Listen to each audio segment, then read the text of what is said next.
എപ്പോഴെവിടെ കിടന്നാണ് മരിക്കുന്നത്, ഏത് രീതിയിലാണ് മരിക്കുന്നത്, എങ്ങനെയാണ് മരിക്കുന്നത്? എന്റെ പ്രിയമുള്ളവരെ, എന്റെ മരണം പ്രവചിക്കാറ് ആ മരണത്തിന്റെ അടയാളം പറയാനല്ലാതെ ഇന്ന സമയത്ത് ഞാൻ മരിക്കുമെന്ന് പറയാ അല്ലാഹുവിനല്ലാതെ മറ്റൊരു ശക്തിക്കും കഴിയില്ല എന്ന് വിശുദ്ധമായ ഖുർആൻ പറയുമ്പോ എന്റെ പ്രിയമുള്ള സഹോദരങ്ങളെ, എപ്പോഴെവിടെ വെച്ചാണ് മരണം വരുന്നതെന്നറിയില്ല. എല്ലാവർക്കും മരണം നിർബന്ധമാണല്ലോ. നമ്മുടെ ജീവിതത്തിലേക്ക് ഒരിക്കലും മരണം കടന്നു വരുമല്ലോ. എല്ലാവർക്കും വിശ്വാസമാണ്. കാരണം അല്ലാഹുവാണ് പറഞ്ഞത്, കുല്ലു നഫ്സിൻ ദാഇഖത്തുൽ മൗത്ത്, മരണമുണ്ടെന്ന് പറഞ്ഞത് അല്ലാഹുവാ. ആർക്കും സംശയമില്ല, ലോകത്തുള്ള ഒരു മനുഷ്യനും സംശയമില്ല. എല്ലാവർക്കും ഒരു ദിവസം മരണമുണ്ടെന്ന് എല്ലാവർക്കും അറിയാ. എന്റെ പ്രിയമുള്ളവരെ, ഏത് കോലത്തിലാണ് വരുന്നതെന്നറിയില്ല. അത് വഅദ് പറയുന്ന സദസ്സിലാണോ, വഅദ് കേൾക്കുന്ന സദസ്സിലാണോ, വീട്ടിൽ കിടക്കുന്ന സമയത്താണോ, വാഹനത്തിലാണോ, റോഡിലാണോ, ബാത്റൂമിലാണോ, ഹോസ്പിറ്റലിലാണോ, എപ്പോഴെവിടെ വെച്ചാണ് മരണം വരുന്നതെന്നറിയില്ല. എല്ലാവരും വളരെ സന്തോഷത്തിലാണ്. എല്ലാവരും അതിന് മതിമറന്നുകൊണ്ട് ഇങ്ങനെ ജീവിക്കുമ്പോ എല്ലാവരുടെയും മുഖത്ത് വല്ലാത്ത സന്തോഷമാണ്. എല്ലാവരും വല്ലാത്ത ആനന്ദത്തിലാണ്. അതുകൊണ്ട് എന്റെ പ്രിയപ്പെട്ട ചെറുപ്പക്കാരാ, കവി ചോദിക്കുകയാണ്, കുല്ലും സബ്ബഹു ഫീ അഹ്ലിഹി വൽ മൗതു അദിനാ മിൻ ശിറാകീൻ അലിഹി. സന്തോഷത്തോടെ നീ ചിരിച്ച് കളിച്ചിങ്ങനെ നടക്കുമ്പോ നിന്റെ ഭാര്യയുടെ കൂടെ, നിന്റെ മക്കളുടെ കൂടെ, കൂടപ്പിറപ്പിന്റെ കൂടെ നീ സന്തോഷത്തോടെ ഇങ്ങനെ നടക്കുമ്പോ കാലിൽ കിടക്കുന്ന ചെരുപ്പിൽ എന്തേ പൊന്നുമോനെ നീ നോക്കാത്തത്? ആ കാലിൽ കിടക്കുന്ന ചെരുപ്പിന്റെ ബാറുണ്ടല്ലോ, നിന്റെ കാലിന്റെ തൊലിയോട് എത്ര അടുത്ത് കിടക്കുന്നു, അതുപോലെ മരണം നിന്റെ കൂടെയുണ്ടെന്ന് മഹാന്മാര് പറഞ്ഞു തരുമ്പോ എന്റെ പ്രിയപ്പെട്ട മുസ്ലിമേ, എപ്പോഴെവിടെ വെച്ചാണ് മരണം വരുന്നതെന്നറിയില്ല. ഇന്നലെ കണ്ടവനെ ഇന്ന് കാണാത്ത ദുനിയാവാ. മരിക്കാൻ ക്യാൻസർ വേണമെന്നില്ല, ട്യൂമർ വേണമെന്നില്ല, കിഡ്നി തകരണമെന്നില്ല, മാരക രോഗങ്ങൾ പിടിപെടണമെന്നില്ല, പ്രഷർ വേണമെന്നില്ല, ഷുഗർ വേണമെന്നില്ല, കൊളസ്ട്രോൾ വേണമെന്നില്ല, ഒരു തലവേദന പോലും മരണത്തിന് വേണമെന്നില്ല. ആരാ പറഞ്ഞത് മാരക രോഗമുണ്ടെങ്കിലേ മരിക്കൂ എന്ന്? ആരാണിത് പറഞ്ഞു തന്നത്? അതാ കവി ചോദിക്കുകയാണ്, തുഅമ്മീലു ഫിദ്ദുനിയാ തവീലൻ വലാ തദ്രി ഇലാ ജന്ന ലൈലുൻ ഹൽ തഈശു ഇലൽ ഫജ്രി വകം മിൻ സ്വഹീഹിൻ മാത മിൻ ഗൈരി ഇല്ലതി വകം മിൻ മരീദിൻ ആസ ദഹ്റൻ അലാ ദഹ്രി. അവിടുന്ന് കവി ചോദിക്കുകയാണ്, തുഅമ്മീലു ഫിദ്ദുനിയാ തവീലൻ വലാ തദ്രി. നിന്റെ ജീവിതം കണ്ട ഒരുപാട് കാലം ഇവിടെ ജീവിക്കുന്നവനെ പോലെയാ. മരിക്കാതെ ഖിയാമത്ത് നാൾ വരെ, അല്ലെങ്കിൽ ഈ ഭൂമിയിൽ ഒരിക്കലും മരിക്കാതെ നിനക്കങ്ങ് ജീവിക്കാൻ കഴിയുമെന്നാണ് നീ കരുതുന്നത്? നിന്റെ വാപ്പ എവിടെ പോയടാ? നിന്റെ ഉമ്മ എവിടെ പോയി? നിന്റെ കൂടപ്പിറപ്പുകൾ എവിടെ പോയി? അവിടെ നിന്ന് കവി ചോദിക്കുകയാണ്, ഇലാ ജന്ന ലൈലുൻ ഹൽ തഈശു ഇലൽ ഫജ്രി. രാവിലെ ഉറക്കത്തിൽ നിന്ന് എഴുന്നേറ്റവന് വൈകുന്നേരം തികയ്ക്കുന്നില്ല. പാതിരാത്രി ഭാര്യയുടെ കൂടെ കിടപ്പറയിൽ കടന്നുപോയ പലരും പടച്ചവനെ സുബഹി ബാങ്ക് വിളിച്ചപ്പോ എഴുന്നേക്കാ കഴിഞ്ഞില്ലല്ലോ. പള്ളിക്കാട്ടിൽ അവനെ കൊണ്ടുപോയി കുടിച്ചിട്ടത് നീ അങ്ങ് മറന്നുപോയോ? എന്റെ പ്രിയപ്പെട്ട ഉപ്പമാര്, എന്റെ പ്രിയപ്പെട്ട ചെറുപ്പക്കാര്, കവി ചോദിക്കുകയാണ്, വകം മിൻ സ്വഹീഹിൻ മാത മിൻ ഗൈരി ഇല്ലതി. മോനെ, നിനക്ക് ഒരുപാട് രോഗങ്ങളുണ്ടല്ലോ, നീ ഒരുപാട് രോഗവുമായി നടക്കുന്നവനാണ്. എങ്കിലും ഒരു രോഗവുമില്ലാത്തവർ പെട്ടെന്ന് വീണ് മരിച്ചു പോകുന്നല്ലോ. നീ എത്രയോ പേരുടെ ജനാസ കബറടക്കിയവനാണ്, എത്രയോ പിഞ്ചു കുട്ടികളുടെ ജനാസ കബറടക്കിയവരാ, എത്രയോ പേരുടെ മയ്യത്ത് കണ്ടവനാ, എന്തേ നീയും പോകേണ്ടവനാണെന്നുള്ള ചിന്ത എന്തേ നിനക്കില്ലാതെ പോയത്? അതുകൊണ്ട് എന്റെ പ്രിയപ്പെട്ടവരോട് പറയുകയാണ്, എപ്പോഴെവിടെ വെച്ചാണ് മരണം വരുന്നതെന്നറിയില്ല. അല്ലാഹുവിന്റെ ഖുർആനാ മരണത്തെ കുറിച്ച് പറഞ്ഞതെന്തെന്നറിയുമോ? കുല്ലു നഫ്സിൻ ദാഇഖത്തുൽ മൗത്ത് വഇന്നമാ തുവഫൗന ഉജൂറകും യൗമൽ ഖിയാമ ഫമൻ സുഹ്സിഹ അനിൻ നാർ വഉദ്ഖിലൽ ജന്നത ഫഖദ് ഫാസ്. അല്ലാഹുവിന്റെ വിശുദ്ധമായ ഖുർആൻ പറയുകയാ, മരണത്തിനൊരു രുചിയുണ്ട്, മരണത്തിനൊരു വേദനയുണ്ടെന്ന് അല്ലാഹുവിന്റെ ഖുർആൻ പറയുമ്പോ എന്റെ പ്രിയമുള്ളവര് നിസാരമായ തള്ളിക്കളയേണ്ടതല്ല. മരണത്തിന് വേദനയുണ്ടെന്ന് അല്ലാഹുവിന്റെ വിശുദ്ധമായ ഖുർആനാണ് പറഞ്ഞത്. മഹാനായ പ്രവാചകൻ സല്ലല്ലാഹു അലൈഹി വസല്ലമ തങ്ങൾ അവിടുന്ന് ഒരിക്കൽ തന്റെ സ്വഹാബത്തിനോട് അവിടുന്ന് പറയുന്നു, സ്വഹാബ, മലക്കുൽ മൗത്ത് പോലും കരയും സ്വഹാബ. ഈ പ്രപഞ്ചം മുഴുവനും തകർന്ന് തരിപ്പണമായി അല്ലാഹുവും അസ്റായിലും മാത്രം ബാക്കിയാകുമ്പോ അല്ലാഹു പറയുന്നു, അസ്റായിലേ, നീ നിന്റെ റൂഹ് പിടിക്കുക. അസ്റായിലേ, അസ്റായിൽ അലൈഹിസ്സലാം അവിടുന്ന് തന്റെ റൂഹ് പിടിക്കുകയാണ്. അതാ റൂഹ് പിടിക്കാൻ തുടങ്ങി കഴിയുമ്പോ അസ്റായിൽ അലൈഹിസ്സലാം കടന്ന് കരയുകയാണ്, കടന്ന് വിളിച്ചു പോവുകയാണ്, കടന്ന് അട്ടഹസിക്കുകയാണ്. എന്നിട്ട് പറയുന്നു, നാഥാ,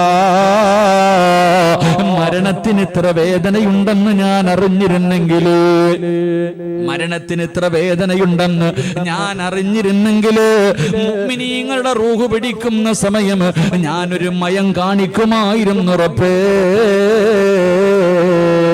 പറയുന്നത് മലക്കുൽ മൗത, ജീവിതത്തിൽ ഒരിക്കൽ പോലും പാപം ചെയ്യാത്ത മലക്ക് അല്ലാഹുവിനോട് പറയുകയാണ്, അല്ലാഹുവേ, മരണത്തിന് ഇത്ര വേദനയുണ്ടെന്ന് ഞാൻ അറിഞ്ഞിരുന്നെങ്കിൽ ജനങ്ങളുടെ റൂഹ് പിടിക്കുന്ന സമയത്ത് ഞാൻ മയം കാണിക്കുമായിരുന്നു തമ്പുരാന്. അല്ലാഹുവേ, മരണത്തിന് വല്ലാത്ത വേദനയാണ് ചെറുപ്പക്കാരാ. എന്തിനാണ് മഹാനായ നബി മുഹമ്മദ് മുസ്തഫ സല്ലല്ലാഹു അലൈഹി വസല്ലമ തങ്ങൾ അല്ലാഹുവിന്റെ പ്രവാചകന്റെ റൂഹ് പിടിച്ചുകൊണ്ടിരിക്കുന്ന സമയത്ത് വേദന സഹിക്കാൻ കഴിയാതെ അല്ലാഹുവിന്റെ പ്രവാചകൻ പോലും കരഞ്ഞുകൊണ്ട് പറഞ്ഞു, അസ്റായിലേ, ഒന്ന് പതുക്കെ പിടിക്കുക അസ്റായിലേ, എന്നെ കൊണ്ട് താങ്ങാൻ കഴിയുന്നില്ല അസ്റായിലേ. അല്ലാഹുവിന്റെ പ്രവാചകൻ അവിടെന്ന് പറയുമ്പോ മലക്കുൽ മൗത്ത് പറയുന്നു, യാ റസൂലല്ലാഹ്, അല്ലാഹുവിന്റെ നബിയേ, ഒരുപാട് പേരുടെ റൂഹ് പിടിച്ച കയ്യാണ് നബിയേ, ഇന്ന് വരെ എന്റെ കൈ വിറച്ചിട്ടില്ല നബിയേ, ഇന്ന് വരെ എന്റെ കണ്ണ് നിറഞ്ഞിട്ടില്ല നബിയേ, ഇതിനെക്കാളും മയമായി പിടിക്കാൻ എനിക്കറിയില്ല നബിയേ. അല്ലാഹുവിന്റെ പ്രവാചകന്റെ റൂഹ് പിടിക്കുന്ന സമയമാണ് മലക്കുൽ മൗത്ത് പറയുന്നത്. അവസാനം അല്ലാഹുവിന്റെ പ്രവാചകൻ തന്റെ പ്രിയപ്പെട്ട ഭാര്യയുടെ മടിത്തട്ടിൽ കിടന്നിട്ട് അല്ലാഹുവിന്റെ റസൂല് പോലെ പറഞ്ഞു പോയി, ആയിഷ, ഇന്നലിൽ മൗതി ലസകറാ, മരണത്തിന് വല്ലാത്ത വേദനയാണ് ആയിഷ. അല്ലാഹുവിന്റെ റസൂല് പോലും പറഞ്ഞു പോയെങ്കിൽ എന്റെ പ്രിയമുള്ളവരെ, മരണം എന്റെയും നിങ്ങളുടെയും ജീവിതത്തിൽ വരുന്ന ഒരു സത്യമാണല്ലോ. എന്റെ പ്രിയമുള്ളവരെ, എങ്ങനെയാണ് റൂഹ് പിടിക്കാൻ വരുന്നതെന്നറിയുമോ? അസ്റായില്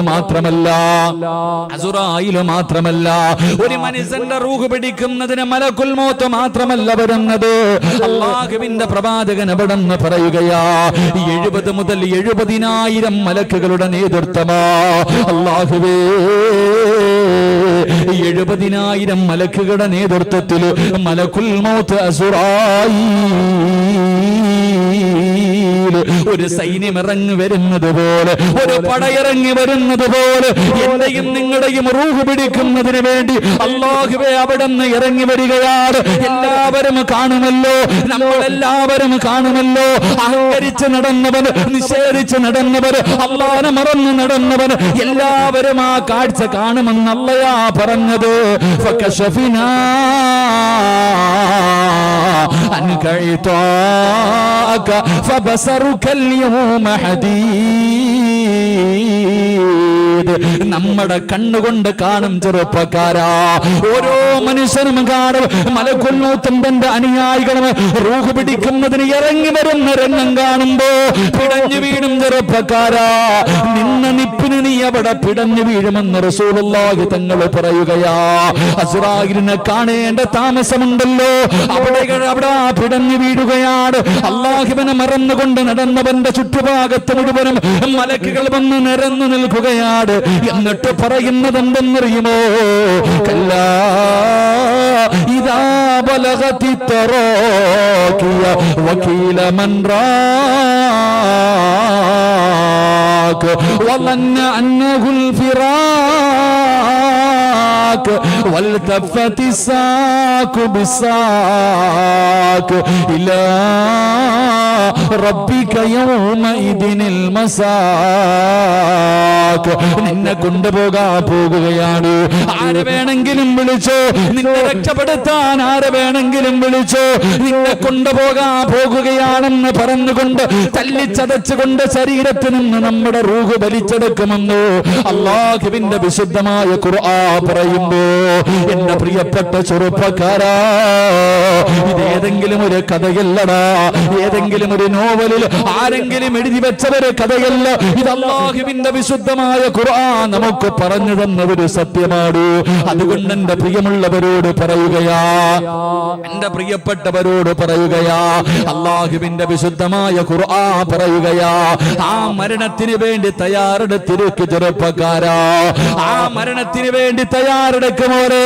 ദുനിയാവിൽ ജീവിക്കുമ്പോ നിന്നെ എല്ലാവരും വലിയവനാണെന്ന് പറയാ, എല്ലാവരും നല്ലവനാണെന്ന് പറയാ, എല്ലാവരും നിന്നെ ബഹുമാനിക്കുന്നവനാകാ ഞാനും നിങ്ങളും പരിശ്രമിക്കുമ്പോ അല്ലാഹുവിന്റെ ഖുർആൻ പറയുന്ന യഥാർത്ഥ വിജയി ആരെന്നറിയുമോ? നിസ്കാര തടമ്പുള്ളവനല്ല, താടിക്ക് നീളമുള്ളവനല്ല, പള്ളിയിലെ ഇമാമല്ല, ഹാഫിളല്ല, ആലിമല്ല. ഏറ്റവും നല്ല വിജയി ആരെന്നറിയുമോ? ഏറ്റവും വലിയ വിജയി ആരെന്നറിയുമോ? അല്ലാഹുവിന്റെ ഖുർആൻ പറയുകയാ, അല്ലാഹുവിന്റെ ഖുർആൻ പറയുകയാ, മരിക്കുന്ന സമയത്ത് സക്കറാത്തിന്റെ അവസ്ഥയിൽ മലക്കുൽ മൗത്ത് തൊണ്ടക്കുടിയുടെ ഭാഗത്ത് നിന്ന് പടച്ചവനെ ഒരു വിഭാഗം മലക്കുകൾ കാലിന്റെ തള്ളവൽ നിന്ന് മുട്ടുവരെ, അവിടെ നിന്ന് മറ്റൊരു വിഭാഗം മുട്ടുമുതൽ അരവരെ, അവിടെ നിന്നൊരു വിഭാഗം അര മുതൽ നെഞ്ചു വരെ, അവസാനം അല്ലാഹുവേ തൊണ്ടക്കുടിയുടെ ഭാഗത്ത് കഥാ റൂഹ് ഇങ്ങനെ കടന്നു വരുമ്പോ മലക്കുൽ മൗത്ത് അസ്റായീൽ അലൈഹിസ്സലാമിന്റെ തൊണ്ടക്കുടിയുടെ ഭാഗത്ത് നിന്ന് ആ റൂഹ് ഇങ്ങനെ വലിച്ചെടുക്കുന്ന സമയമുണ്ടല്ലോ, ആ അവസാന സമയം, ആ അവസാന നിമിഷം നിന്നെ നാവ് പൊക്കിയിട്ട് ലാ ഇലാഹ ഇല്ലല്ലാഹ് എന്ന് പറയാൻ ആർക്ക് കഴിയുന്നുണ്ടോ അവനാണ് യഥാർത്ഥ വിജയെന്ന് അല്ലാഹുവിന്റെ വിശുദ്ധ ഖുർആൻ.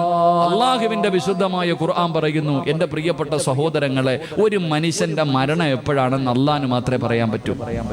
5 കാര്യങ്ങൾ അല്ലാഹുവിന് അറിയുന്ന 5 രഹസ്യങ്ങളുണ്ട്.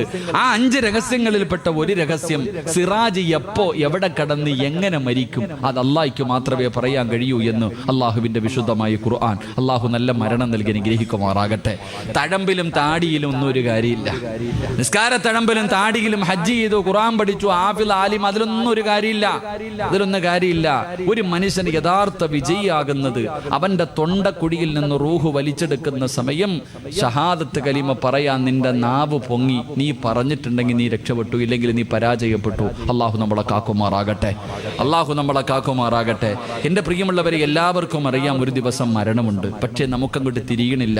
വാപ്പാന്റെ മയ്യത്ത് കൊണ്ടുവച്ചു, ഉമ്മാന്റെ മയ്യത്ത് കൊണ്ടുവച്ചു, ചെറിയ കുട്ടികളുടെ ജനാസ കൊണ്ട് കബറടക്കി, എത്ര കണ്ടാലും കൊണ്ടാലും നമുക്ക് പഠിക്കാൻ കഴിയുന്നില്ല. എന്റെ പ്രിയമുള്ള സഹോദരങ്ങളെ, അതുകൊണ്ട് ഇന്നത്തെ വയല് മരണത്തിന് വേണ്ടി ഒരുങ്ങാനുള്ളതാ. അള്ളാഹു ഒരുങ്ങാൻ ഭാഗ്യം തരുമാറാകട്ടെ, അള്ളാഹു ഒരുങ്ങാൻ ഭാഗ്യം തരുമാറാകട്ടെ. ഉറക്കെ അള്ളാഹു ഒരുങ്ങാൻ ഭാഗ്യം തരുമാറാകട്ടെ. ഒരുങ്ങിക്കൂടെ? ഇൻഷാ അല്ലാഹ് ഒന്നും വേണ്ട, ഒരുങ്ങിക്കൂടെ? ഉറച്ചൊരു തീരുമാനം. കാരണം ഇവിടുന്ന് വീടെത്തിയില്ലെങ്കിലോ അള്ളാഹു നമുക്ക് നല്ല മരണം നൽകുമാറാകട്ടെ, അള്ളാഹു നല്ല മരണം തരുമാറാകട്ടെ. നേരെ ഇരിക്ക്. നല്ല മരണം വേണമെന്നുള്ളവരൊന്ന് കൈപൊക്കിക്കേ. നല്ല മരണം. എൻ്റെ വാപ്പ പൊക്കാൻ വയ്യേ, പൊക്കിക്കോ, ഇന്ന് അവസാന രാത്രി, നാളെ ഇതേ സമയത്ത് ഇവിടുത്തെ പള്ളിക്കാട്ടില്ല. അള്ളാഹു നല്ല യാത്ര തരുമാറാകട്ടെ. ഇതപ്പോ ആമീൻ പറയാ ഒരു മടി. അള്ളാഹു നല്ല യാത്ര തരുമാറാകട്ടെ. നല്ല മരണം എന്ന് പറഞ്ഞാൽ എന്തെന്നറിയോ? ചില VVIP കളുണ്ട്. VIP അല്ല, ചില VVIP കളുണ്ട്.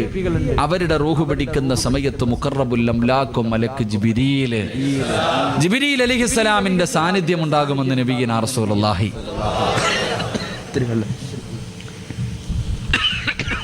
ഈ ഫാൻ ഒന്ന് മാറ്റിക്കോപ്പ.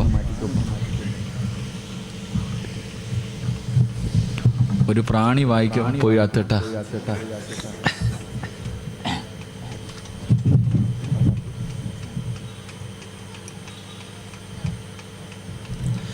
ഒരു പ്രാണി അകത്ത് പോയപ്പോൾ തന്നെ ഇത്ര പ്രശ്നം. അപ്പൊ കബറിൽ പോയി കിടക്കുമ്പോ എത്ര എണ്ണത്തിന് തിന്നാനുള്ളതാ അല്ലേ? ഖുർആനിലൊരു ചരിത്രം പറയുന്നുണ്ട്. ഒരു പ്രാണി ഒരുത്തന്റെ തലയ്ക്കകത്ത് പോയിട്ട് അല്ലാഹു ഒരു വലിയൊരു അഹങ്കാരിയെ നശിപ്പിച്ചു. ആരാ? അപ്പൊ കാറൂന് ആരങ്ങണ്ടല്ലായിരുന്നല്ലേ? ഞാനാണ് റബ്ബെന്ന് പറഞ്ഞ്, ഞാനാ വലിയ ആളെന്ന് പറഞ്ഞ നടന്ന നമ്രൂദ് ഉണ്ടല്ലോ, അവന്റെ ചരിത്രം ഖുർആൻ പറയുന്നുണ്ട്. അവനെങ്ങനെ ചത്തത്? ഒരു പ്രാണി മൂക്കിനകത്തോടെ അകത്ത് കയറിപ്പോയി. അവസാനം അവൻ തന്നെ പറഞ്ഞു തല്ലി പൊട്ടിക്കാൻ എൻ്റെ തല. അള്ളാഹു നമുക്കൊക്കെ ഈമാൻ തരുമാറാകട്ടെ. പരിശുദ്ധമായ മുഹറം മാസവ. അള്ളാഹു ഒരുപാട് അഹങ്കരിച്ചവരെയൊക്കെ അള്ളാഹു തലകീഴാറ്റെടുത്തെടുത്ത് മറിച്ച മാസം. അള്ളാഹു നമുക്ക് നന്മ നൽകുമാറാകട്ടെ. റബ്ബിന്റെ സഹായം കിട്ടിയവർ അള്ളാഹു പെടുത്തുമാറാകട്ടെ. ഇവിടെയൊക്കെ ഈ വെള്ളപ്പൊക്കം ഉണ്ടായോ?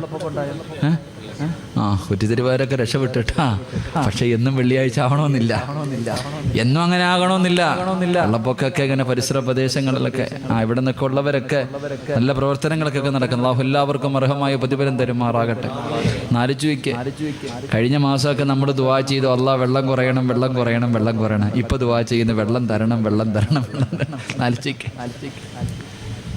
നമുക്കൊരുപാട് പാഠങ്ങളുണ്ടെന്ന്. എന്ത് പഠിക്കാൻ? കഴിഞ്ഞ ഒരു വർഷം മുസ്ലിമീങ്ങളെ സംബന്ധിച്ചിടത്തോളം മറക്കാൻ കഴിയാത്തൊരു മാസം, മറക്കാൻ കഴിയാത്തൊരു വർഷമായിരുന്നു. എന്തിന്? റമളാൻ മാസത്തിൽ പോലും അല്ലാഹ് വിട്ടില്ലല്ലോ. റമളാൻ മാസത്തിൽ പോലും എന്തിന്? പെരുന്നാളിന്റെ തലേ ദിവസം വരെ ഉരുൾപൊട്ടി മുസ്ലിമീങ്ങൾ താമസിക്കുന്നിടത്ത്. എന്തൊക്കെയായിരുന്നു? ഓക്കി വന്നു, പിന്നെന്താ ഒരു വൈറസ് പനി വന്നില്ല, എന്താ നിപ. മയ്യത്ത് പോലും കൊണ്ടുപോയിട്ട് വാപ്പാടെ മയ്യത്ത് അടക്കുന്നത് മക്കള് മാറി നിന്ന് കാണുക. നമ്മൾ സ്കൂളിൽ പഠിക്കുമ്പോൾ ചന്ദ്രനി പോയ ഒരാളുടെ ഫോട്ടോ കണ്ടിട്ടുണ്ട്. നിപ വൈറസ് വന്നിട്ട് മരിച്ച മനുഷ്യന്റെ മയ്യത്ത് അതുപോലെയുള്ള വസ്ത്രം ധരിച്ചിട്ട് 6 അടി മണ്ണല്ല, സാധാരണ 6 അടി മണ്ണിന്റെ കുഴിയെടുക്കും. കബറിന് 6 അടി, അവിടെ 12 അടി. 12 അടിയുള്ള കബറിന്റെ അകത്തേക്ക് തന്റെ പ്രിയപ്പെട്ട പിതാവിന്റെ കബർ ഇറക്കി വെക്കുന്ന കാഴ്ച കണ്ടവരാ. എന്റെ പ്രിയപ്പെട്ടവരെ, ഒരുപാട് ദുരന്തങ്ങൾ പത്രങ്ങളും മറ്റൊന്നല്ല അനുഭവിച്ചവർക്ക് അത് അറിയത്തുള്ളൂ. അനുഭവിച്ച ഞാനൊക്കെ പള്ളിയിൽ പോലും പോകാൻ കഴിയാതെ പന്തളത്ത് പോയി നോക്കുമ്പോൾ ഒരു പുഴ ഒഴുകുക കണ്ണിന്റെ മുന്നിൽ കൂടെ. ചങ്ങനാശ്ശേരി പരിസര പ്രദേശങ്ങളിലൊക്കെ അള്ളാഹു പാഠങ്ങൾ ഉൾക്കൊള്ളാൻ ഭാഗ്യം തരുമാറാകട്ടെ. ഉറക്കപ്പറ, ഒരുപാട് പാഠങ്ങളുണ്ട്. എന്തിനാ ഖുർആൻ, അള്ളാന്റെ വിശുദ്ധമായ ഖുർആൻ പല സ്ഥലങ്ങളിലും നമ്മളോട് പറഞ്ഞു, നീ എന്തേ ചിന്തിക്കാത്തെ? ഖുർആനിൽ എന്തിനാന്നേ അള്ളാഹു സുബ്ഹാനഹു തആല ഫിർഔനിന്റെയും കാറൂനിന്റെയും ഒക്കെ ചരിത്രം എന്തിനാ നമുക്ക്? അയാളുടെ അബ്രഹത്തിന്റെ ആനപ്പടയെ തകർത്ത അല്ലാഹ് പരിശുദ്ധമായ ഖുർആൻ ഒരുപാട് ചരിത്രങ്ങൾ 100ഓളം ചരിത്രം ഖുർആൻ പറയുന്നുണ്ട്. എന്തിനാ ഈ ചരിത്രമൊക്കെ പറഞ്ഞു നേടാ? പഠിക്കടാന്ന് മനസ്സിലാക്കാനാ.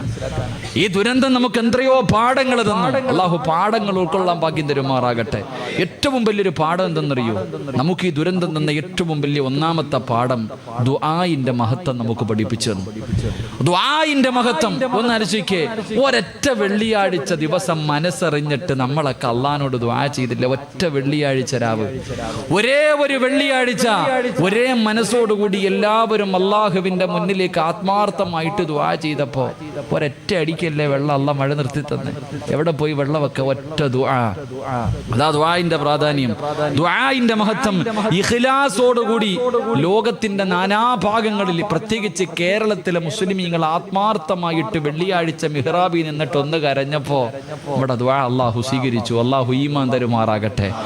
എപ്പോഴും ദുആ ചെയ്യാൻ പറയുന്നത് വെറുതെ എന്നല്ല. നിങ്ങൾ ചോദിക്കും എന്തോടാ വഅലിന് മുമ്പ് ദുആ, വഅലിന് ശേഷം ദുആ, എന്ത് എല്ലാം ദുആ? എന്താ ദുആയുടെ പ്രതിഫലം? എന്തേ മനുഷ്യൻ നബി സല്ലല്ലാഹു അലൈഹി വസല്ലമ തങ്ങൾ പറഞ്ഞു, ഒരു മനുഷ്യൻ എപ്പോഴും ദുആ ചെയ്യുമ്പോൾ മലക്കുകൾക്ക് നമ്മുടെ ശബ്ദം പരിചയമുണ്ടാകും അത്രേ. നമ്മൾ എപ്പോഴും ദുആ ചെയ്താൽ അള്ളാഹുവിന്റെ അർശിന്റെ ഭാഗത്ത് നിൽക്കുന്ന മലക്കുകൾക്ക് നമ്മുടെ ശബ്ദം നല്ല പരിചയമാ.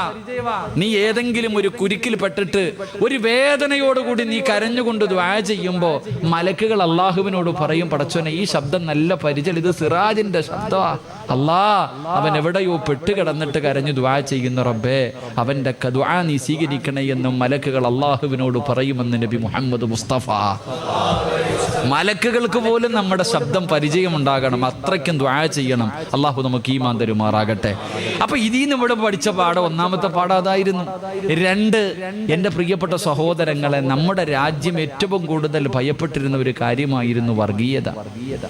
എവിടെ പോയി മനുഷ്യ വർഗീയതയൊക്കെ? വെള്ളിയാഴ്ച നിസ്കരിച്ചത് അമ്പലത്തിനകത്ത്, പെരുന്നാൾ നിസ്കരിച്ചത് ക്രിസ്ത്യാനി പള്ളിക്കകത്ത്. അലച്ചയ്ക്ക് എടാ, നമ്മളൊക്കെ എല്ലാം ഒരു പാത്രത്തിൽ നിന്ന് തിന്ന് ഒരുമയോടുകൂടി കടന്നു. അള്ളാഹു ആ സൗഹാർദ്ദം എന്നും നിലനിർത്തി തരുമാറാകട്ടെ. 2, 3 കുടുംബക്കാരുടെ വീട്ടിൽ പോകാൻ ഒരുത്തിനും സമയമില്ല. ഓ പാപ്പാട്, അനിയൻ, ചേട്ടൻ, മാമ, മച്ച, ഉമ്മയുടെ കുടുംബക്കാർ, സമയമില്ല. വെള്ളപ്പൊക്കം ഉണ്ടായപ്പോൾ ആ പാവത്തിന്റെ വീട്ടിലാണ് നീ ഒരാഴ്ച പോയി കടന്നത്. അള്ളാഹു ഈമാൻ തരുമാറാകട്ടെ. അല്ലേ, നിനക്ക് നിന്റെ ഉമ്മയുടെ കുടുംബം, അനിയത്തിയുടെ വീട്ടിൽ പോകാം, ഏട്ടത്തിയുടെ വീട്ടിൽ പോകാം, കൂടപ്പുറപ്പിന്റെ വീട്ടിൽ പോകാൻ സമയമില്ല, തിരക്കായിരുന്നു എല്ലാവർക്കും. ഒരു വെള്ളപ്പൊക്കം ഉണ്ടായപ്പോ അവിടെ പോയിട്ട് ക്യാമ്പ് അടിച്ചിട്ട് ആഴ്ചകളോളം കടന്നു. അള്ളാഹു ഈമാൻ തരുമാറാകട്ടെ. അയൽവാസികൾ പുച്ചവ, ഇല വീണ അടി, എന്താ ഒരു മരത്തിന്റെ ശിഖരത്തിന്റെ പേരിലടി. നിനക്ക് വെള്ളപ്പൊക്കം ഉണ്ടായപ്പോ ഓടി വന്നത് അയൽവാസിയായിരുന്നു, നിനക്ക് വല്ലതും പറ്റിയെന്ന് പറഞ്ഞു. അയൽവാസികൾ ആദ്യം നിന്റെ വീട്ടിലേക്ക് ഓടി വന്നത് കുടുംബക്കാരായിരുന്നില്ല. അള്ളാഹു ആ ബന്ധം നിലനിർത്തി തരുമാറാകട്ടെ. നബി സല്ലല്ലാഹു അലൈഹി വസല്ലമ തങ്ങൾ പറഞ്ഞു, ഒരു മനുഷ്യൻ മരിക്കുമ്പോഴേ അയൽവാസിയുടെ വില അറിയാത്ത പലരുണ്ട്. റസൂലുള്ളാഹി തങ്ങൾ പറഞ്ഞു, ഒരു മനുഷ്യൻ മരിക്കുമ്പോ താടിയിലും തഴമ്പിലൊന്നും കാര്യമില്ല. ഒരു മനുഷ്യൻ മരിക്കുമ്പോ അവന്റെ അയൽവാസികൾ 3 വീട്ടുകാർ അവനെ കുറിച്ച് നല്ലത് പറഞ്ഞ അവന് സ്വർഗമുണ്ടെന്ന് നബി മുഹമ്മദ് മുസ്തഫ. നമ്മുടെ അയൽവാസി എന്താ പറയും? ഓൻ പോയത് സന്തോഷമായി, അൽഹംദുലില്ലാഹ്, പോയി കിട്ടിയല്ലോ. എടാ, നീ മരിക്കുമ്പോ നിന്റെ വീടിന്റെ പരിസരത്തുള്ള 3 പേര് നിന്നെക്കുറിച്ച്, നിന്റെ പരിസരത്തുള്ള 3 വീട്ടുകാര് നിന്നെക്കുറിച്ച് നല്ലത് പറഞ്ഞാൽ നിനക്ക് സ്വർഗമുണ്ടെന്ന് അഷ്റഫുൽ ഖൽഖ് നബി മുഹമ്മദ് മുസ്തഫ. അല്ലാഹു നമുക്ക് ഈമാൻ തരുമാറാകട്ടെ. എൻ്റെ പ്രിയപ്പെട്ട സഹോദരങ്ങളെ, 4 എല്ലാവർക്കും പലർക്കും സമയമില്ല. വാപ്പാനെയും ഉമ്മാനെ നോക്കാൻ സമയമില്ല. കാരണം എല്ലാവരും ജോലിക്കാരാ. വാപ്പായും ഉമ്മായെ നോക്കാൻ ആർക്കും സമയമില്ല. ഭർത്താവ് ആദ്യം, പിന്നെ ഭാര്യ, എല്ലാവരും ജോലിക്കാര്. ഉമ്മായും വാപ്പായും നോക്കാൻ വയ്യാതെ അവസാനം വൃദ്ധസദനത്തിൽ കൊണ്ടിട്ടിട്ട് ഫ്ലാറ്റുകൾ തേടിയിട്ട് മക്കളൊക്കെ പോയി. സത്യം, മാതാപിതാക്കളെ നോക്കാൻ സമയമില്ലാതെ മക്കളൊക്കെ ഫ്ലാറ്റിൽ ചെന്നപ്പോ അള്ളാഹു ഫ്ലാറ്റിന്റെ മുകളിൽ വെള്ളം കയറ്റി. ഉമ്മ താമസിക്കുന്ന വൃദ്ധസദനത്തിൽ തിന്നാൻ ഭക്ഷണം ഉണ്ടായിരുന്നു, കിടക്കാൻ കട്ടിലും മെത്ത ഉണ്ടായിരുന്നു. അള്ളാഹ് ഇവനെ കൊണ്ടിട്ട് ഇതൊന്നുമില്ലാത്ത സ്കൂളിന്റെ വരാന്തയിൽ കൊണ്ടിട്ടു. അള്ളാഹു ഈമാൻ തരുമാറാകട്ടെ. അതിനേക്കാളും വലിയ സദനത്തിൽ അള്ളാഹ് കൊണ്ടിട്ടു. അള്ളാഹാരാ എന്നെക്കാളും കാഞ്ഞ ബുദ്ധിയില്ല അള്ളാഹിക്ക്. പടച്ചോൻ നിസ്സാരനല്ലല്ലോ. എടാ, നീ ഉമ്മാനെ കൊണ്ട് വൃദ്ധസദനത്തിൽ നീ പോയി കിടക്കണ സ്കൂളിന്റെ വരാന്ത. എന്റെ പ്രിയപ്പെട്ട സഹോദരങ്ങളെ, AC-യിലേ കിടക്കൂ. കറണ്ട് ഇല്ലെങ്കിൽ വലിയ ബേജാറായി. ഇൻവെർട്ടർ ഇല്ലേ, പടച്ചവൻ എന്തൊക്കെയായിരുന്നു. കൊതുക് തിരിവില്ല, ഒന്നുമില്ല, വിളക്കുമില്ല, പോയി കടന്നില്ലേ? കഴബൽക്കോട്ടിലെ നീ കിടക്കത്തുള്ളൂ. ഉടുത്തിരുന്ന മുണ്ടുരിഞ്ഞിട്ടാ മനുഷ്യന്മാര് സ്കൂൾ വരാന്തേ കിടന്നേ.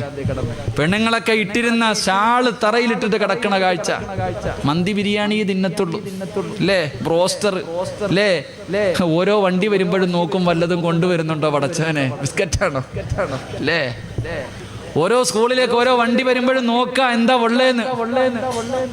വീടിന്റെ മുകളിൽ നിന്നിട്ട് എറിഞ്ഞു കൊടുക്കുന്ന പഴം ജീവിതത്തിൽ ഒരിക്കൽ പോലും ക്യാച്ച് എടുത്തിട്ടില്ല. ചാടിയെടുക്ക, എന്നിട്ട് 50-50 തിന്നുന്ന അവസ്ഥ. അള്ളാഹു നമുക്ക് ഈമാൻ തരുമാറാകട്ടെ. ചിരിക്കാൻ പറഞ്ഞല്ല മനുഷ്യ, ഇതൊക്കെ ഒരു പാടാ. ജീവിക്കാൻ പഠിച്ചില്ലേ? ജീവിക്കാൻ പഠിച്ചില്ലേ? എല്ലാരും ജീവിക്കാൻ പഠിച്ചു. മറക്കാതെ ആ ജീവിതം കിട്ട് നല്ലപോലെ ആക്കിക്കോ. അള്ളാഹു നമുക്ക് ഈമാൻ തരുമാറാകട്ടെ. ഒരു മനുഷ്യനെ നിസാരമായി കാണാൻ പാടില്ല. എല്ലാവരും മുക്കുവന്മാര്, കടപ്പുറം നിവാസികൾ എന്ന് പറഞ്ഞാൽ പുച്ഛവാ ചിലർക്കൊക്കെ. കടപ്പുറംകാരെന്ന് പറഞ്ഞാൽ പുച്ഛമായിരുന്നു. ആ പാവപ്പെട്ടവന്മാരെ ഉണ്ടായിരുന്നുള്ളൂ രക്ഷപ്പെടുത്താൻ, അല്ലേ? ഒരാളെയും പുച്ഛമായി നിസ്സാരമായി കാണരുത്. അവരെ ഉണ്ടായിരുന്നില്ല നമ്മളെ സഹായിക്കാൻ പലരെയും. അള്ളാഹു അവർക്ക് അർഹമായി പ്രതിഫലം നൽകുമാറാകട്ടെ. എൻ്റെ പ്രിയപ്പെട്ട സഹോദരങ്ങളെ, ഞാൻ പറഞ്ഞു വന്നത്, ഓരോ ദുരന്തവും നമുക്ക് ഒരുപാട് പാഠങ്ങൾ തരുന്നുണ്ട്.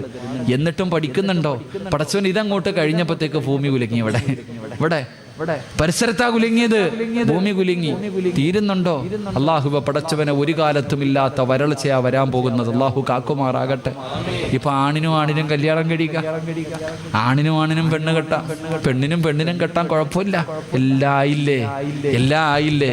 എൻ്റെ പൊന്നു മനുഷ്യന്മാർ, ഇതെല്ലാം കൂടെ ഇടിഞ്ഞ് തലേ വീഴാൻ സമയമായി. വേണമെങ്കിൽ പെട്ടെന്ന് നന്നായി ലാ ഇലാഹ ഇല്ലല്ലാഹ് പറഞ്ഞിട്ട് പോകാൻ വേണ്ടി ഒരുങ്ങിക്കോ. അള്ളാഹു ഈമാൻ നൽകി അനുഗ്രഹിക്കുമാറാകട്ടെ. അതുകൊണ്ട് എൻ്റെ പ്രിയപ്പെട്ടവരോട് പറയുക, നീ ഇരിക്കണ സദസ്സിലിരിക്കണ ചിലര് മരിക്കുമ്പോൾ അസ്റായീൽ അലൈഹിസ്സലാമിൻ്റെ കൂടെ മുഖറബുൽ അംലാഖു മലക്ക് ജിബ്രീൽ അലൈഹിസ്സലാമിൻ്റെ സാന്നിധ്യം ഉണ്ടാകും. ജിബ്രീലിനെ കണ്ടിട്ട് മരിക്കാം. രണ്ട് അള്ളാഹുവിൻ്റെ റസൂൽ സല്ലല്ലാഹു അലൈഹി വസല്ലമ തങ്ങൾ പറഞ്ഞു, ഒരു മനുഷ്യൻ മരിക്കുന്ന സമയത്ത് ലോകത്തെ സർവ്വ വെള്ളം കുടിച്ചാലും ദാഹം തീരൂല. ഈ ലോകത്തുള്ള സർവ്വ വെള്ളം കുടിച്ചാലും ദാഹം തീരാത്ത സമയമാ.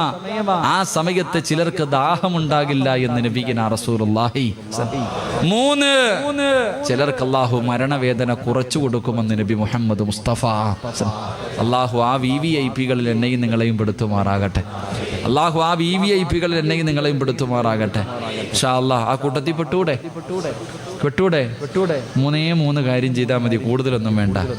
3 കാര്യം ചെയ്താൽ ഇങ്ങനെയുള്ള മരണം കിട്ടും. അള്ളാഹു പഠിക്കാൻ ഭാഗ്യം തരുമാറാകട്ടെ. ഇൻഷാ അല്ലാഹ് ചെയ്തൂടെ? ആ 3 കാര്യം പറഞ്ഞു തരട്ടെ? വേണമെന്നുള്ളവരൊന്ന് കൈവക്കിക്ക്.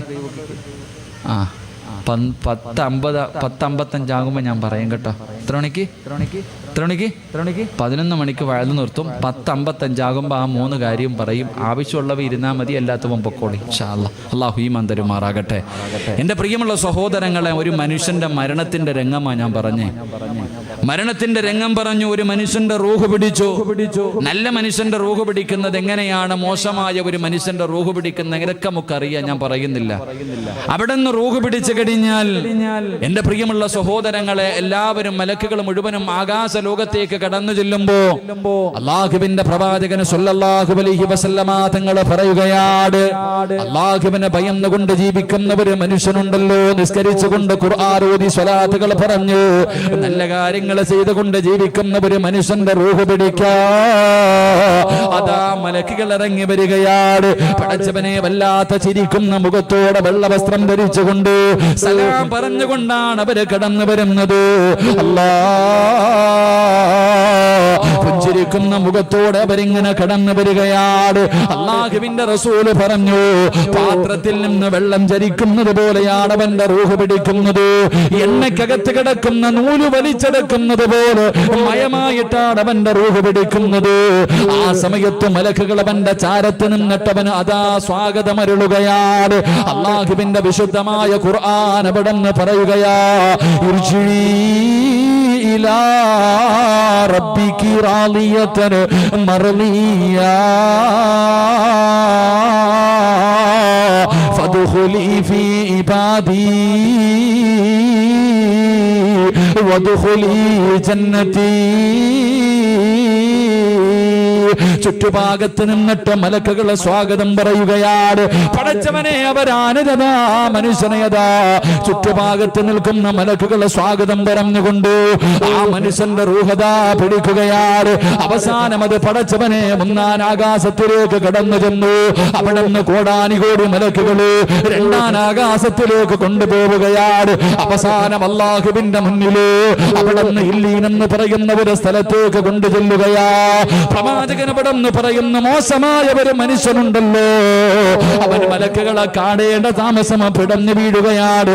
അല്ലാഹുവേ, കിടന്ന കിടപ്പിൽ കിടന്ന് മലമൂത്ര വിസർജനം നടത്തി മൃഗങ്ങളെ ചാകുന്നത് പോലെ കണ്ണു തള്ളിയിട്ട് വായിലൂടെ നുരയും പതകിമൊലിപ്പിച്ചിട്ട് അവൻ ഈ ലോകത്തോട് യാത്ര പറയുകയാ. എന്റെ പ്രിയമുള്ളവരെ, അങ്ങനെ നാട്ടുകാർ മുഴുവനും വന്ന് കണ്ടുകഴിഞ്ഞു. പള്ളിക്കാട്ടിലെ കബർ ഒരുങ്ങി. അല്ലാഹുവേ, മയ്യത്ത് കെട്ടിലെ വീട്ടിലേക്ക് കൊണ്ടുവന്നു. ഈ സദസ്സിലിരിക്കുന്നവര് നാളെ ദുഹറിന്റെ സമയത്ത് നിന്റെ വീട്ടിൽ നടക്കുന്ന രംഗമാണ്. അല്ലാഹുവേ, ഇന്ന് വയല് കഴിഞ്ഞ് പിരിഞ്ഞ് നിന്റെ വീട്ടിലേക്ക് കടന്നു ചെന്നു. നാളെ രാവിലെ പടച്ചവര് കുറ്റിത്തെരുവ് പള്ളിക്കട മിനാരത്തിൽ നിന്ന് വിളിച്ചു പറയുന്നു, ഇന്നാ ലില്ലാഹി വ ഇന്നാ ഇലൈഹി റാജിഊൻ. അല്ലാഹുവേ നാളെ നിന്റെ വീട്ടിലെ ടാർപ്പ വലിച്ചു കെട്ടുകയാ, നിന്റെ കുടുംബക്കാരെ മുഴുവനും നിന്നെ കാണാൻ വരികയാണ്. അവസാനം മയ്യത്ത് കെട്ടില് കൊണ്ടുവന്നു കുളിപ്പിച്ചു കഫം പൊതിഞ്ഞു ഉസ്താദന്മാര് ദുആ ചെയ്തു. നിന്റെ ജനാസ റബ്ബേ ചുമന്നുകൊണ്ട് പള്ളിയിലേക്ക് കൊണ്ടു ചെല്ലുകയാ. അതാ പള്ളിയിലേക്ക് കൊണ്ടുചെന്നു. മയ്യത്ത് നമസ്കാരം കഴിഞ്ഞു, മയ്യത്ത് നമസ്കാരം കഴിഞ്ഞു. പിന്നെ നിന്റെ ജനാസ പള്ളിയിൽ നിന്ന് പള്ളിക്കാട്ടിലേക്ക് ഇറക്കുമല്ലോ. നിനക്ക് ഒരുക്കി വച്ചിരിക്കുന്ന പുതിയ വീട്ടിലേക്ക് നിന്റെ ജനാസ കൊണ്ടിറങ്ങുമ്പോ അല്ലാ മുൻകറും നക്കീറും വരുന്നതിന് മുമ്പ് ഖബറിലേക്ക് മുൻകറും നക്കീറെന്ന് പറയുന്ന രണ്ട് മലക്കുകളുണ്ടല്ലോ. അവര് ഖബറിലേക്ക് വരുന്നതിന് മുമ്പ് ചില കാര്യങ്ങൾ ഞാനും നിങ്ങളും നേരിടേണ്ടി വരുമെന്ന് അഷ്റഫുൽ ഖൽഖ് നബി മുഹമ്മദ് മുസ്തഫ സല്ലല്ലാഹു അലൈഹി വസല്ലമ തങ്ങൾ പറയുകയാ, ആ മലക്കുകൾ ഖബറിലേക്ക് വരുന്നതിന് മുമ്പ് ഞാനും നിങ്ങളും ചില കാര്യങ്ങൾ നേരിടേണ്ടവരാ. എന്റെ പ്രിയമുള്ളവരെ, ഒന്നാമത്തെ കാര്യം എന്തെന്നറിയുമോ? അല്ലാഹുവിന്റെ റസൂല് പറയുകയാ, നാളെ നിന്റെ ജനാസ പള്ളിയിൽ നിന്ന് നമസ്കാരം കഴിഞ്ഞ് കാണേണ്ടവര് മുഴുവനും കണ്ടു കഴിഞ്ഞു. അതാ മയ്യത്ത് കെട്ടിനകത്തിരിക്കുന്ന സ്ട്രെച്ചറിനകത്ത് നിന്റെ ജനാസ എടുത്തു വെച്ചിട്ട് അല്ലാഹുവേ ഖബറടക്കുന്നതിന് വേണ്ടി പള്ളിക്കാട്ടിലേക്ക് കൊണ്ടിറങ്ങുമ്പോ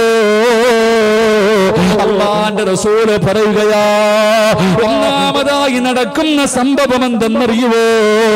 മഹാനായ ജാബിർ റളിയല്ലാഹു തആല പറയുകയാ, ആ മയ്യത്തിനോട് ഖബർ സംസാരിക്കുമെന്ന് നബി മുഹമ്മദ് മുസ്തഫ സല്ലല്ലാഹു അലൈഹി വസല്ലമ തങ്ങൾ പറയുകയാണ്. അല്ലാഹുവിന്റെ പ്രവാചകൻ പറയുകയാ, ഒന്നാമത്തെ രംഗം എന്തെന്നറിയുമോ? എല്ലാ മയ്യത്തിനോടും ഖബർ സംസാരിക്കുമെന്ന് നബി മുഹമ്മദ് മുസ്തഫ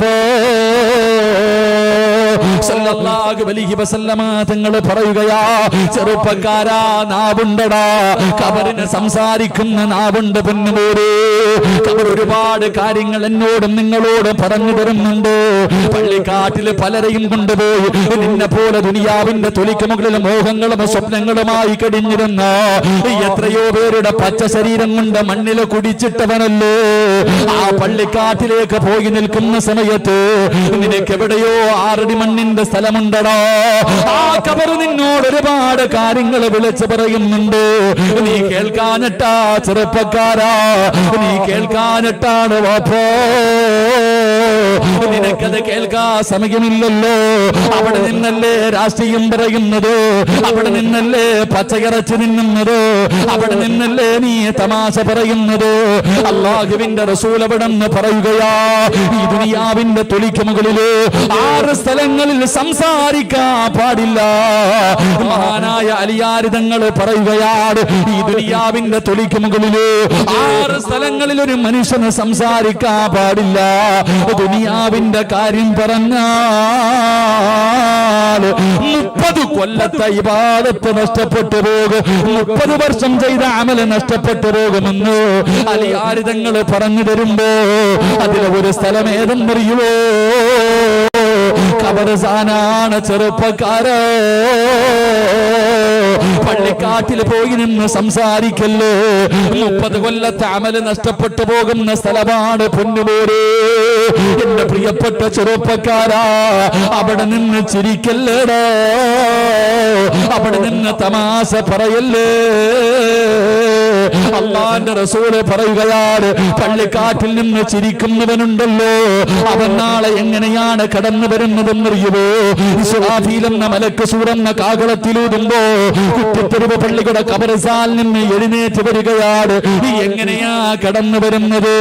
പട്ടിയുടെ കോലത്തിലാണെന്ന് നബി മുഹമ്മദ് മുസ്തഫ സല്ലല്ലാഹു അലൈഹി വസല്ലമ തങ്ങൾ പറയുമ്പോ, ചെറുപ്പക്കാരാ, ഖബർ പള്ളിക്കാട് നിനക്ക് തമാശ പറയാനുള്ളതല്ലോ, നിനക്ക് ചിരിക്കാനുള്ളതല്ലോ, രാഷ്ട്രീയം പറയാനുള്ളതല്ലോ, വാട്സപ്പിലൂടെ ചാറ്റ് ചെയ്യേണ്ട സ്ഥലമല്ല ചെറുപ്പക്കാരാ.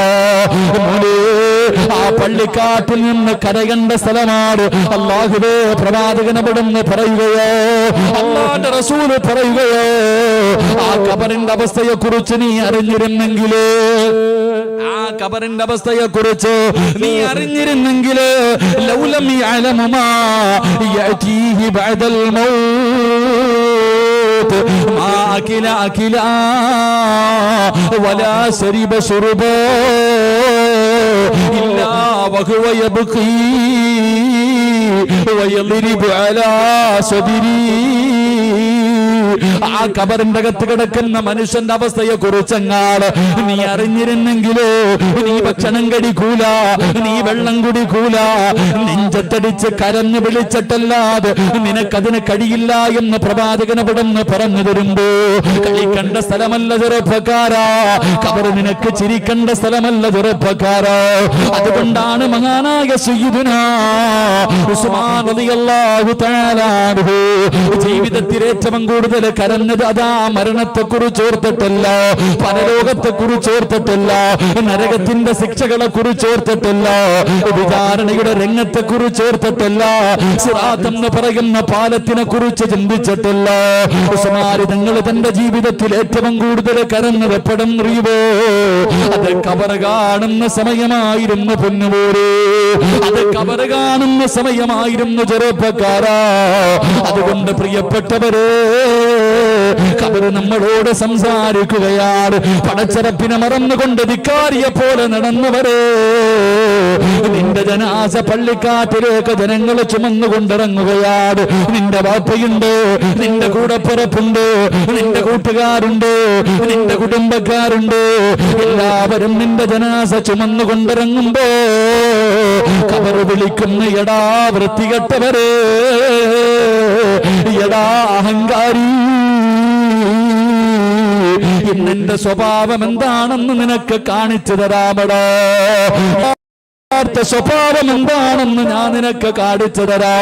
ഒരുപാട് നിന്നെ ഉപദേശിച്ചതല്ലേ, ഒരുപാട് നിന്നോട് നികരണം എങ്ങനെയാണെന്ന് നിനക്ക് ഞാൻ കാണിച്ചു തരാ.